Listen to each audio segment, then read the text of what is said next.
know about anybody else, but I'm no big fan of offal. Okay, you stick like a piece of liver in front of me, I'm probably going to throw up. Don't even get me started on kidneys. Flipping horrible little piss nuggets. They don't like them at all. But do you know what I do like? Is if you chop it all up, put a load of seasonings with it, I'm all over it. You know, I love like black pudding, haggis, and in this case, chicken liver pâté. And this is the final Christmas recipe I'm going to get out this year. And it's chicken liver pâté. I'm going to show you how easy it is to make, and it is delicious. Perfect for the festive season, and also makes a great Christmas gift. Because nothing says I love you more at Christmas than a bowl of whizzed up chicken guts. So come on, let's go get started. Deck the halls with bells. And here we have our ingredients. And of course, obviously, everything will be listed below in the video description, but look, there's really not much to it. Got our chicken livers, got some thyme, got some double cream, got some brandy. Any old kind of grog will do, but you know, pays your money, takes your choice. Garlic, got some shallots, got some ground mace and some allspice, bay leaves. Also going to use some butter as well. Also going to use some salt and pepper, and that's pretty much it. That is it. Actually, that is it. And the first thing we're going to do is dice our shallots. Now you can use onion if you like. If you're going to use onion, use sort of one medium-sized-ish onion. But I find shallots are sweeter. They're going to give this a really nice flavour in the end. So I'm just going to cut them in half. Peel it, you know what the game is. Then I'm just going to chop those up. Don't worry about it being too neat and tidy or fine, okay, because it's all going to get whizzed up in the end anyway. Fuck! Then I'm going to get a pan straight onto the heat. Not too high, I'm going to put it on like a 3, so I want it fairly low because we don't want the shallots to burn. And get those straight in there. Tiny bit of oil and a little knob of butter as well, because why not? Also going to chuck a bay leaf in there. I'm going to start to soften those shallots. And whilst those shallots are starting to sizzle, we're going to slice up our garlic. Pain in the arse, innit? All this shitty bit of paper on it. Oh God! There's a lot to be said for already prepped garlic, isn't there? And I would say as well, making your own pâté, it gives you the right to be a total prick on Christmas Day, doesn't it? You know, you can say to your guests, would you like some pâté? It's homemade. And I'm just going to chop this garlic up again. Don't worry too much. Don't be too fussy with it. It's all going to get whizzed up. And I'm going to get the garlic in with the shallots. And this is why it's important to have your heat quite low, because you don't want that garlic to burn, because then it's knackered, isn't it? I also need some fresh thyme. You can use dried if you want, but fresh is so much better, and it's Christmas, so make a bloody effort, will you? And I'm just going to pick the leaves off. You want about a tablespoon's worth. And if your thyme is like super fresh, you can actually get away with just putting the whole stalks in, but these ones are quite woody. I shall pop that in a little dish for later. Next we need to prep the chicken livers. Right, if you're really squeamish, you're going to hate this. Right? And if you really don't want to do it, just get the kids to do it. And the amount of prep that you'll need to do with these livers will depend entirely where you get them from. Most supermarket ones are pretty much already there, but we just want to kind of inspect them a little bit. Yeah, I know they look like something from flipping Ed Gein's house, but yeah, if you're squeamish, give this job to somebody else. And what you're kind of looking for is you want to like get rid of these little gristly sort of tendony bits. Just nip them off. See that bit there? You don't want to eat that. And so you should end up with like a nice clean chicken liver like that. Pure meat. This is gross. I'm going to finish this off. Be right back. Until you end up with a nice bowl of fresh, clean chicken livers. Now shallots and garlic are coming on nicely, so I'm going to add the thyme. And also about half a teaspoon of allspice.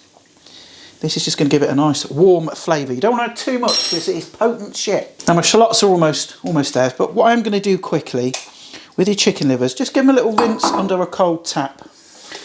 Okay, this just gets rid of any little bits or like extra blood that might be on there, any impurities. Okay, you don't need to soak it in milk or anything like that. Just give them a quick rinse. Now I'm going to take my shallot mix off. I'm going to take the bay leaf out. You don't need to use that anymore. Just get this to one side. Now we're going to fry off the chicken livers. So I'm going to get the heat onto sort of moderately high. And this is probably the hardest step, because the one thing you don't want to do is overcook the liver. Okay, you want them to be slightly blushing pink on the inside still. If you overcook them, then they're going to be kind of like grainy, and the texture in the pâté is not going to be quite right. It's not going to make it horrible. It's not going to make it inedible, but make the effort. It's Christmas, isn't it? So I'm going to get the bigger ones in first, and they'll literally take about a minute each side. Just pay attention, don't leave them alone. So I've just cut one open. That's the kind of colour you're looking for. Okay, that sort of slight blushing pink. Don't overcook them. Okay, so once you've cooked off your livers, I'm going to add those to my already prepared blender. You could use like a stick blender if you want. And I've put the pan back on the heat. You see all this stuff here?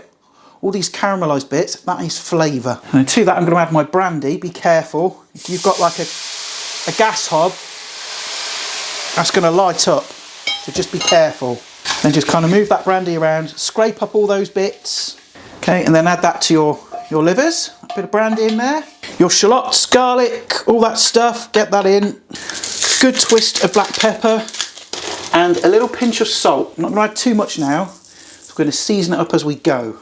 Then whack your lid on. And then whisk this up. It's going to get pretty loud, so sorry. Huh? Oh, it helps if you fucking turn it on, Adam, doesn't it? And you may have to kind of scrape it down, make sure you get everything back into that mix, and just keep going. And you can see in a minute it is quite thick, so we need to thin this out a bit. Okay, which is where your double cream comes in. And just keep whizzing it up. Right, so what I'm going to do now is just give it a quick taste, see if it needs any extra salt and pepper. Could definitely do with a bit more salt.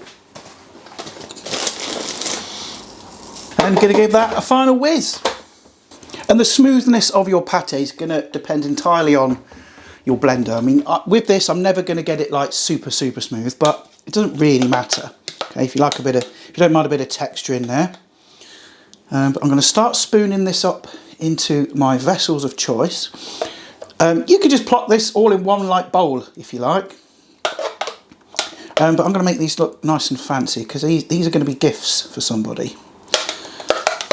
And because Christmas, I'm going to go all fancy and extra. And because these are gifts, I'm going to decorate the top. I'm going to pop a couple of nice looking bay leaves in the top there. Press them in gently.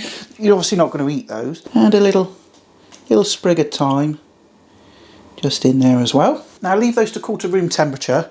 Now the final step, I'll get my pan and add a good chunk of butter. I'm going to get that on to melt nice and gently. And then as the butter's melting, I'm going to add a little bit of mace. Not much, about 1/4 teaspoon. Mace is in the same family as nutmeg. It's the outer husk of nutmeg. And then just top your pâté with some of that melted butter. Just a thin layer is all you need.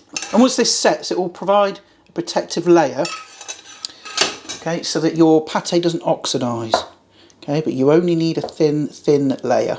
And then you want to stick those suckers in the fridge on a nice flat shelf. Well, do you have wonky shelves in your fridge? I don't know, you might do.